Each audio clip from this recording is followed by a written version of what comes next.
Hello, everybody. Welcome back to the REDX Podcast. My name is Haley Johnson. I am the host today, and today we bring on Kirk and Stacy Weingarten.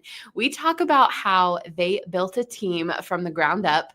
They started as a husband and wife duo, and then out of necessity needed to grow their team into about 200 agents, and they started from just them two and grew. And they talk about how they did that, how they managed their team, how they kept accountability, made sure that they had success, what systems and processes they put in place to make sure that the agents were successful and things like that. And now they moved to Florida and they're back to a duo team again.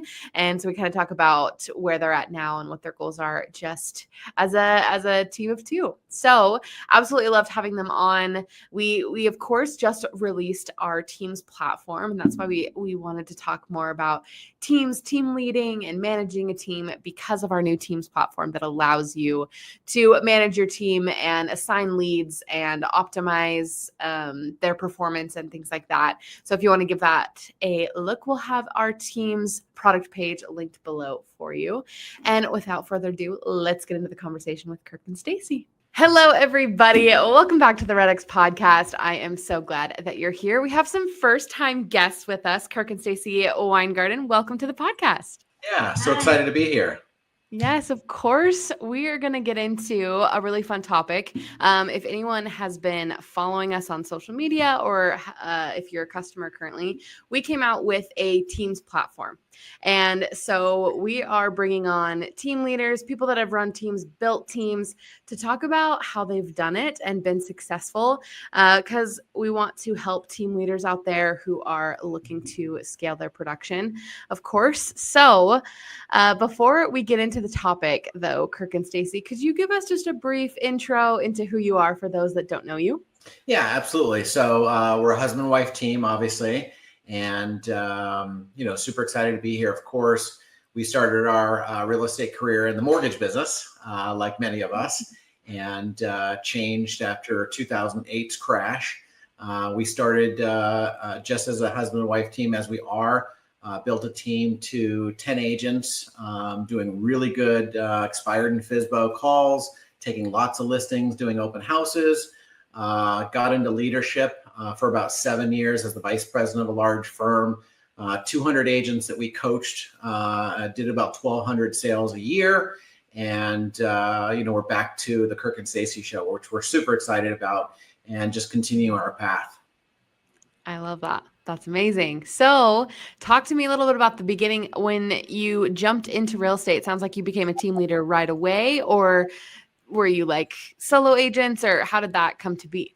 Yeah, so I was still in the mortgage business. Stacy has been doing it for 18 years. I've only been an agent for 10. So as a mortgage professional, she kept on hinting that if I do the same thing that we're doing in mortgage, in real estate, which is, baseline sales, right? Making phone calls, connecting with people, building relationships, following up, that we would really flourish. And she's absolutely right. So we actually started in our first year with Blake, our rep, who's still our rep at REDX, which is amazing. He's awesome. And it was just a choice to say, hey, we know for us, we didn't want to really necessarily pay for leads. We wanted to go after something really consistent. And, I have a firm belief about expireds and FSBOs. And that's really how, we were able to take consistent listings, run really great open houses, and certainly pick up buyers left and right. And what we feel really is, as a listing agent, you just have that perception out there in the world that you're maybe a little bit top tier of an agent. Certainly the signs in the yard help quite a bit. And that's, I think, what really helped us grow. Mm-hmm. Yeah. Yeah. I mean, I was an independent agent trying to do everything all at once, you shuffling everything, trying to make everyone happy. And what I was finding is I just wasn't a phone call person. I didn't want to make the phone calls, and he did. And I saw what he was doing. So I was like, okay, well, if he does the stuff that I don't like to do, then we'd be a perfect team. So we just kind of split our roles, and that's just kind of how we've run our business till today.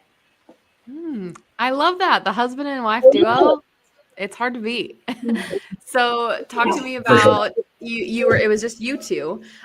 When did you start building out more people? Like, when did you feel good, like ready enough to start bringing more people into your duo?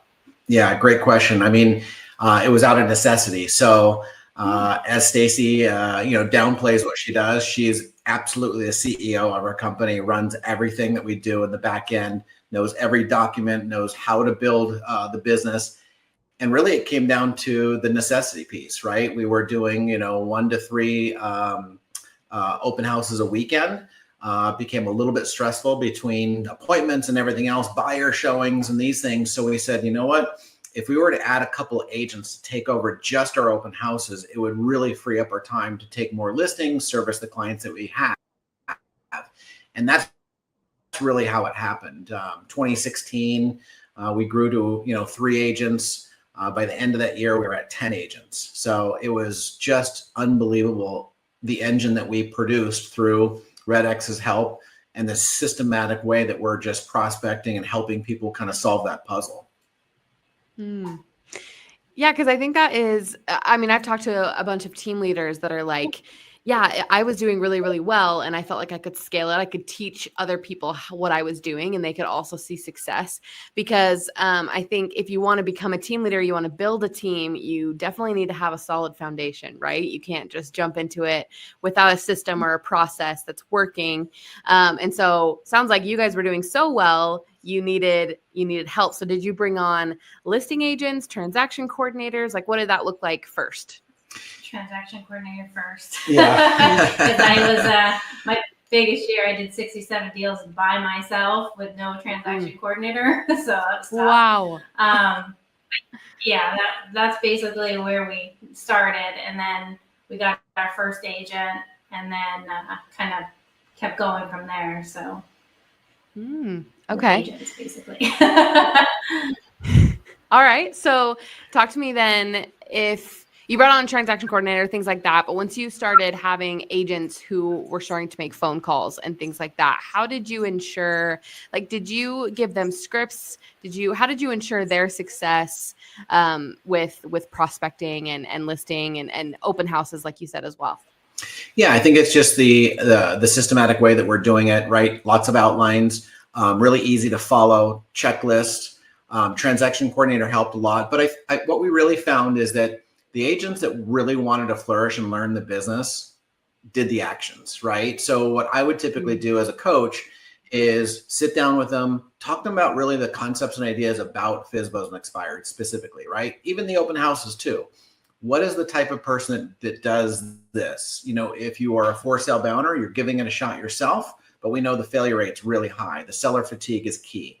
So in really coaching them and having them understand the concept behind the lead, it made it less stressful for them to make that phone call. And I think that's the most important thing, is to really understand the person behind the phone before you ever make that call. So that's where I found a ton of success in coaching my agents to say, hey, let's just try to help them first before we ever worry about a sale, before we ever worry about a script. And then, of course, phase 2 is definitely my script. I have a very unique script that I wrote myself that's been really successful. We've been doing it almost 10 years. And then, of course, the follow-up system, right? The post-call text, the post-call email, the drip system that we have that's very unique, right? Little gifting system, a thank you note. So those things really propelled us to be really consistent, and showing that to the other agents, it just made sense to them. And that's where they started to flourish. One agent in particular that we had was amazing. They did 10 million their first year with us, and that was their second year in the business. So it was really amazing. Okay. Yeah. You guys got it nailed down, because if you can have somebody replicate that kind of success, that's really cool. So talk to me. 'Cause I'm thinking, if I'm a solo agent, and do I need to join a team, or should I build a team, or things like that? What did you see were the benefits of being on your team? Of course, all of your knowledge you're giving to your agents, and that helps them kind of overcome the learning curve that comes when you get into real estate because of the failure rate and things. It is really hard at the beginning. So talk to me, what was the benefit of being on a team for you and for your agents as well? Yeah, I'm super biased, of course. I really feel that every agent should be required to join a team first, right? And it gives, just like what you're saying, a huge advantage in not only the structure, but really the process, right? And then, of course, the big one is the leads, right? So lead flow, getting momentum, learning things really quickly, having training and coaching is just critical, because there's nothing worse than being a lonely agent with no leads, no opportunities, and no real knowledge about how to build a business, right? We're in an entrepreneurial business, and real estate seems easy from when you're watching TV, but it's a whole different world when you're at your computer by yourself. So I think that that team environment and that team encouragement is really important. Plus, it's a plug and play, right? Depending on what lead source you go after or everything else, you're following that success of people that went before you, right? Yeah, and I think it gives them a little more confidence in getting that first deal, getting in, making that first call, because you have someone there or people there that can help you, walk you through that first transaction that you get, or that first call that you're making. I think that's because I think the confidence is so low when you first get in. You're just like, okay, well, I think I can do this because I watch $1 Million Listing. But when I get my license, how am I going to get my phone to ring? At least on a team, if you're getting leads, your phone's going to ring. You're going to take those calls. Whether or not you do it properly is one way, but having that stream of calls and people to help is huge for a new agent. I mean, I work with new agents all the time who are doing their first deal, and I'm walking them through step by step because I feel bad because they don't know where to start, but they're excited that they got their first deal. Yeah, something that I coach really particularly is the reps will get you the skills will get you the confidence. In that order, forever, it never changes. And once they learn that part, they're a lot less stressed about getting started. Today's podcast is brought to you by REDX Expired Leads, one of the best lead types to add to your prospecting toolbox. Here's why. First, expired leads have a high urgency to relist because they were hoping to have their home sold already. Second, since expired leads have worked with an agent before, you know they're willing to pay an agent commission. And finally, expired listing homeowners are some of the lowest hanging fruit in the industry. They've already raised their hand and said, I want to sell my home. All you have to do is get their attention and restore their hope in getting their home sold. In fact, 90% of expireds will try to sell again in the next 6 months. While there are many providers that offer expired leads, they don't all have the best data. That's why REDX has invested in a research-backed proprietary algorithm that checks the data before it gets to you, which is a fancy way of saying all of your leads and data are the best possible match for the homeowner's information. If you're interested in prospecting expired leads, sign up today at redx.com/podcast and save $150 on your setup fee. Your business will thank you. Yeah, I mean, I think about it like it's about a lot of people are taking the jump into real estate, right? Either they have a full-time corporate job and stability and they want to make the jump into something that like real estate that gives you more freedom, but is a business, like you're running a business. And so I think about taking that kind of jump or if you're doing part-time real estate, trying to do full-time, stuff like that, that it's like anything. You can't do it alone. You have to have people that are going to keep you accountable and going to push you, but also show you a system that works, right? That's kind of what I'm hearing from you guys. Right. Yeah. Yep. That's it. Awesome. So then I have a question because it sounds like you guys had a lot of success at the beginning, but what kind of challenges did you run into bringing people on and starting a team and things that people should be aware of maybe if they're going to join a team or if they want to build a team? That was a lot, but like, talk to me about the challenges that you run into. I think one of the biggest challenges the people, right? Some want to work, some don't want to work. I mean, it is hard to find someone with the same ethics as you do as far as work. I mean, I consider myself a workaholic. If I got deals going on, I'll work from 6 a.m. till 10, 11 at night until, everything's off my plate and ready for the next day. But I'm different than other people. I think sometimes it's frustrating that you want to help them make money, but they don't have that same oomph that you do. And so for me, it's difficult that, some people didn't want to make the call. Some people don't want to call people back. They don't want to follow up on leads. They don't want to do open houses because they don't want to work on the weekends. They just don't understand what you have to do, especially in your first year to to get into this business to be successful later on. I mean, there is going to be a good 3 years. You're going to have to really, really push yourself to get to that level maybe that you're looking for.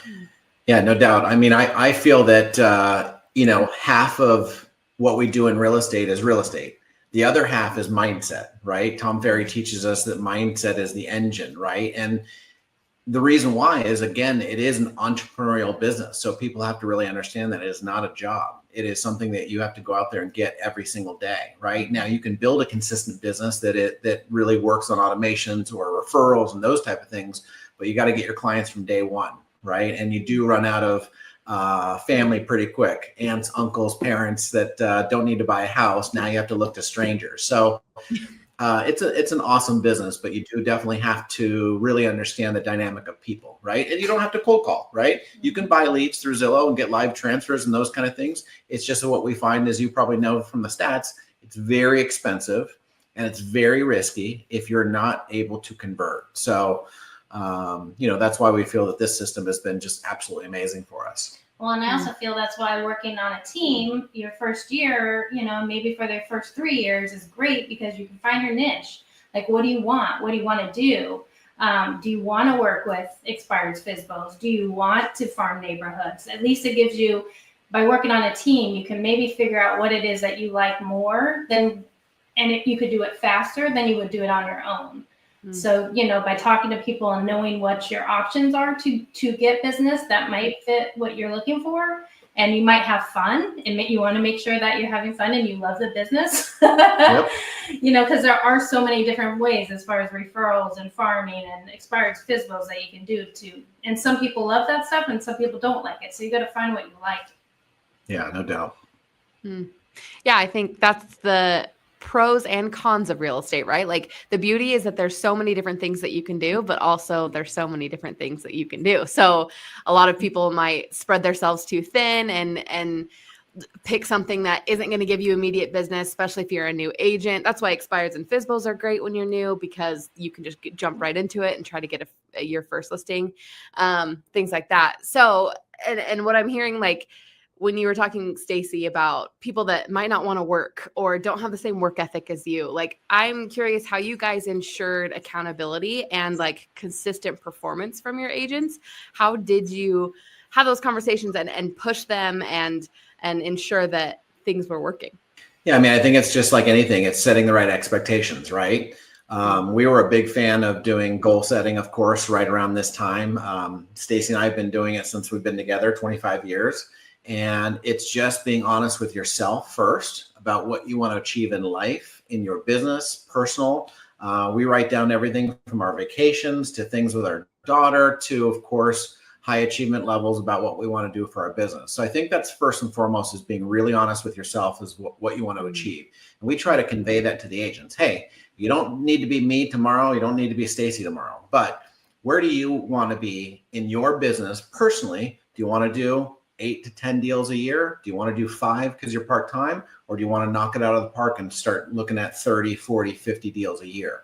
So, and then you just reverse that number, right? So if you're going to want to take, let's say, 20 deals a year, you're going to need to have this many appointments per month, be able to get this many deals per month. And then let's back that off even more. Weekly calls, weekly follow-up, weekly opportunities. And this could be, like Stacy's saying, could be open houses, could be FSBOs and expireds, could be farming. There's all kinds of ways to do it. So it's about planning and execution, those basic pieces. And the accountability is, as a team leader is critical, Yeah, I mean, meeting with the agents was probably prime, because everyone has a different level and a different goal of what they're trying to achieve.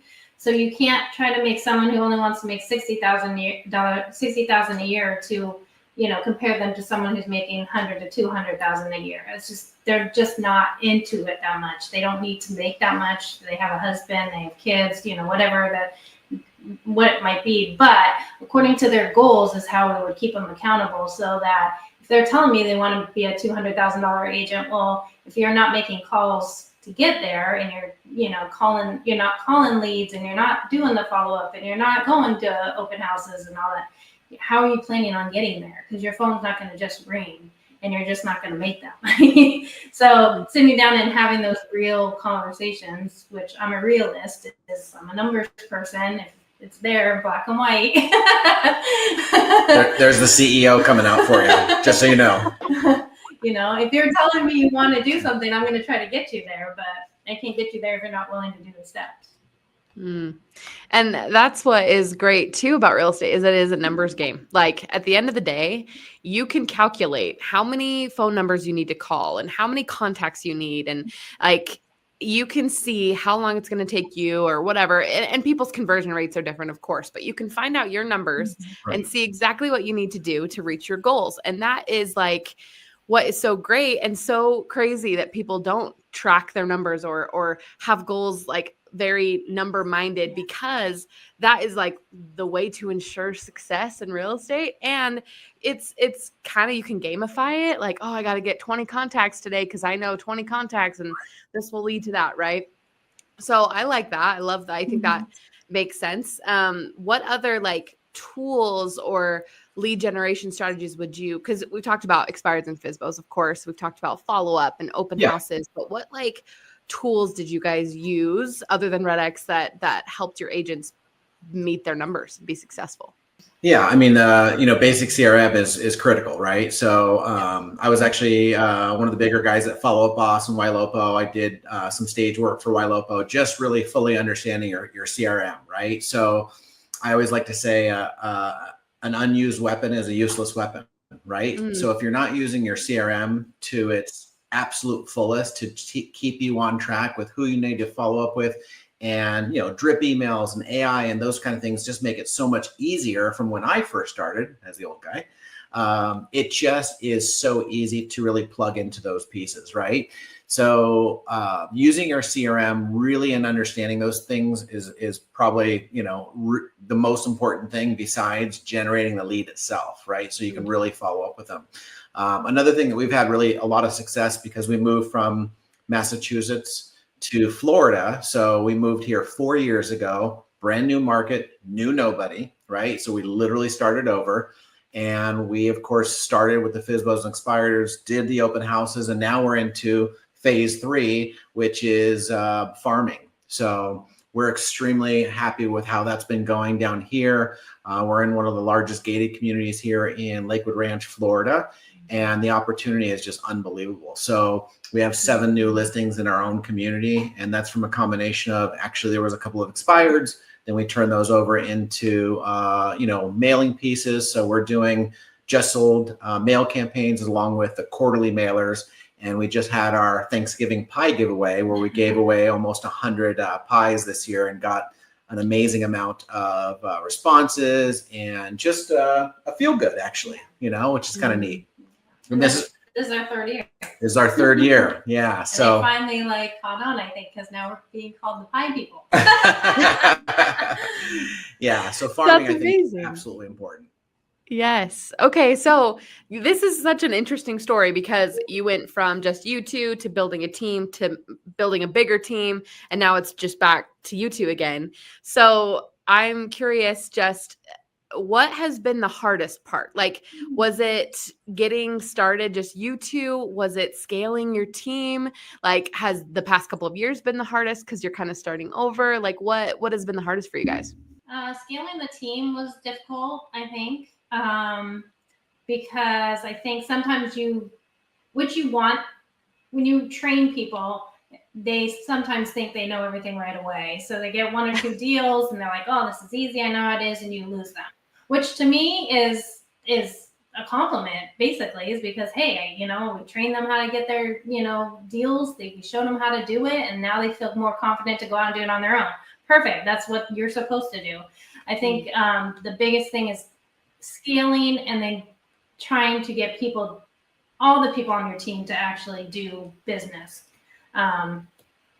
Yeah, I would agree. We had some agents that just wouldn't produce at all. Yeah. So that was a difficult, and I think for us, it was more on us because we were like, what are we doing wrong? We'd go on our morning walks. We're like, oh my gosh, why can't they do this? I don't understand why. Like, we sat there, we talked to them. Like, what is it? Do they not like it? And honestly, I've talked to some agents and I said, do you even like this business?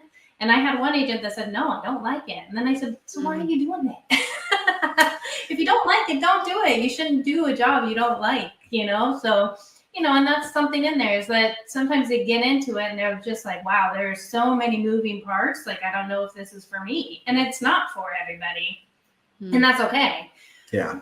But we can't want it worse than they, more than them, and that's something that, in leadership, we talk about all the time is that, I am always leading from the front and showing, I do a real method of teach, show, do. I'm going to teach it to you. I'm going to show it to you with a live call, and then I'm going to have you do it. Right. So in that aspect, it's really worked for those that are doing it. But it's not for everybody, and that's okay. Right. So I think, definitely the hardest part of our business in general in real estate is people, right? Our clients, the buyers and sellers, the wishy-washy, this and that.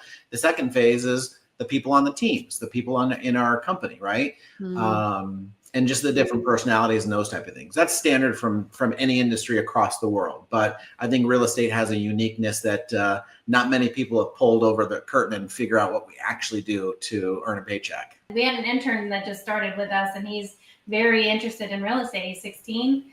And the first thing he said to us, probably within like first week, he was like, wow, I didn't know you had to do all this for real estate. He was just like, hey, you go show a property, they make an offer and you get money, right?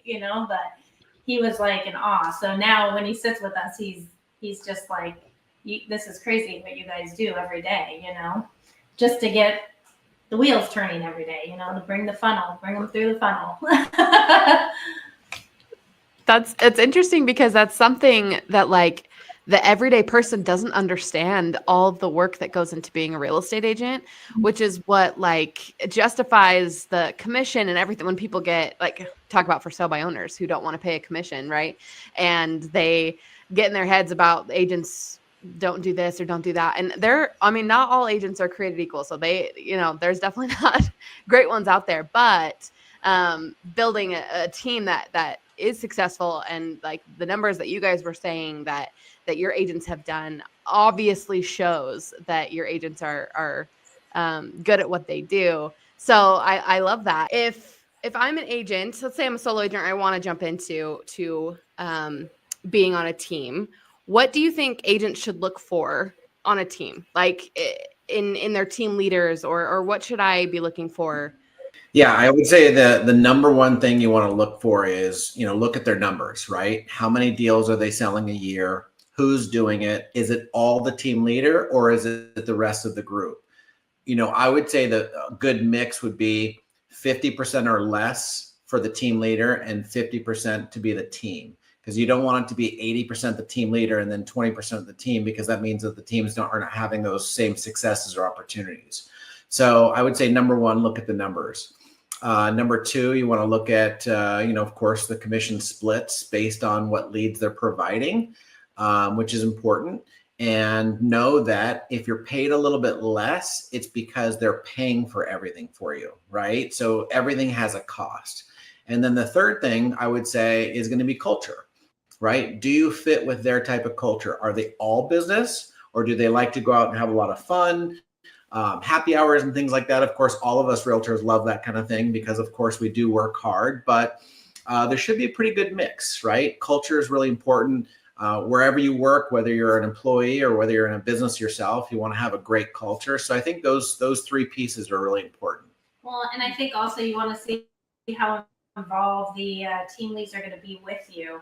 Are you going to be able to ask your team lead questions, or are they going to have someone as an assistant to help you, or are they just going to go tell you to Google the answers? So, there are teams like that the team leader is totally hands off. So you have to say, if I have questions, who am I going to go to? Am I going to go to you for questions? Are you going to be able to answer them?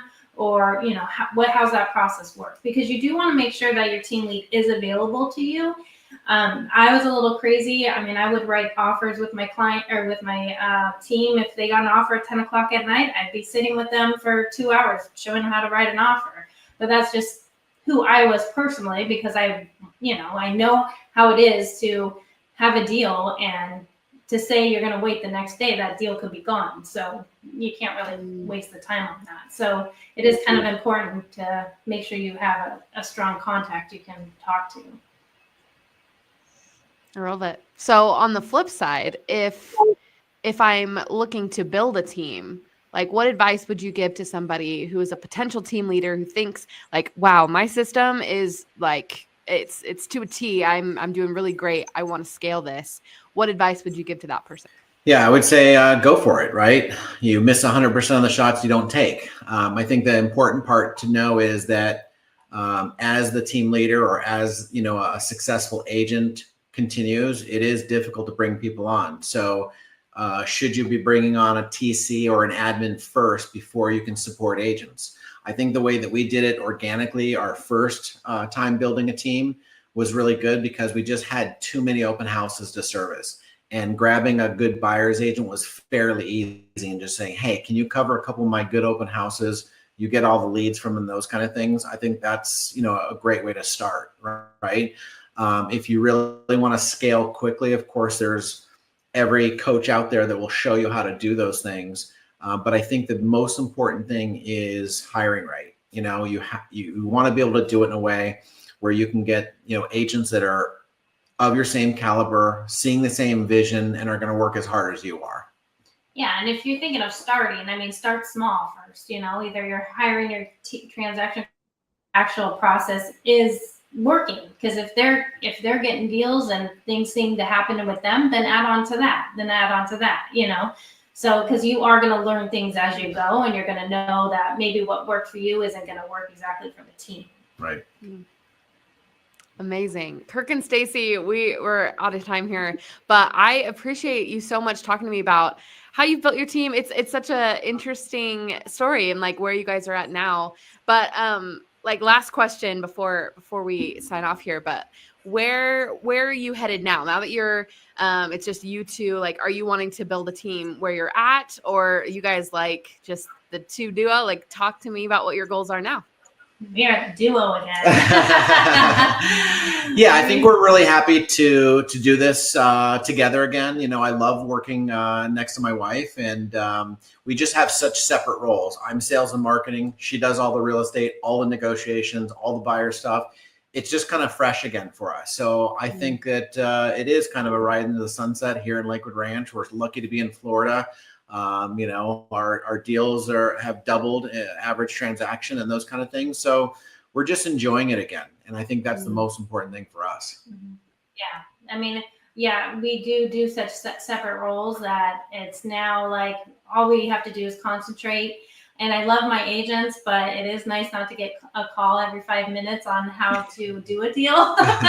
As much as I love the agents I worked with, and, you know, it just, I love the business. So to be able to go back and kind of do it full time again is kind of what I like. So managing and stuff is great for those who like it, and it works for a lot of people. And I loved it. I love my agents. I loved running a team, but I just love real estate, and I like doing it with him the way we did it. And I just feel like concentrating on it, we can do more and make more. So it just made more sense to go back on our own. I love it. Like I wish you guys the absolute best in your venture now, that your new venture in Florida. I mean, I'm here in cold Utah, so I wish I was in Florida. That sounds really nice. But that's awesome. Actually, cold here in Florida right now. Yeah. Hey, there you go. That's awesome. Well, Kirk and Stacy, if from just like your career, I guess this is my last question, so I lied. But just final advice, like through all of what you've been through and seen and worked through, like what is your final advice for our agents that are listening to this podcast right now? Yeah, I would say, you know, real estate is just an absolute huge opportunity. So, you know, go for the gold, go for your dreams. You know, take massive action is really important, and find a niche that really works for you. And make sure you follow up. Yeah. Keyword, follow up. Be nice to who you work with and follow up, and answer your phone. Yeah. Please answer your phone. Answer your phone. Our business is our phone. Make sure you answer it. Yeah. Oh my gosh. That is just like the follow-up that is so perfect for this business. So thank you so much, guys, for coming on. I love this conversation. We'll have to have you guys on again just to talk about real estate in general and just maybe get more into strategy of how you are successful. But I mean, sounds like lead generation, follow-up, sounds like the foundations of real estate are really important. So thank you so much, Kirk and Stacy. And thanks everybody for tuning into this podcast. I hope that you took notes and I hope you found value in it. Of course, if you have any feedback, you guys can email us if you have any topics you want us to cover. But Kirk and Stacy, if people want to get in touch with you, is there somewhere that they can find you? Yeah, absolutely. I mean, the fastest way is right on our website, kirkandstacy.com. You can find us on Instagram, of course. Perfect. Okay. And we'll have all those linked down below for anyone that is interested. Thank you so much again. And we'll see everybody same time, same place next week. Bye-bye.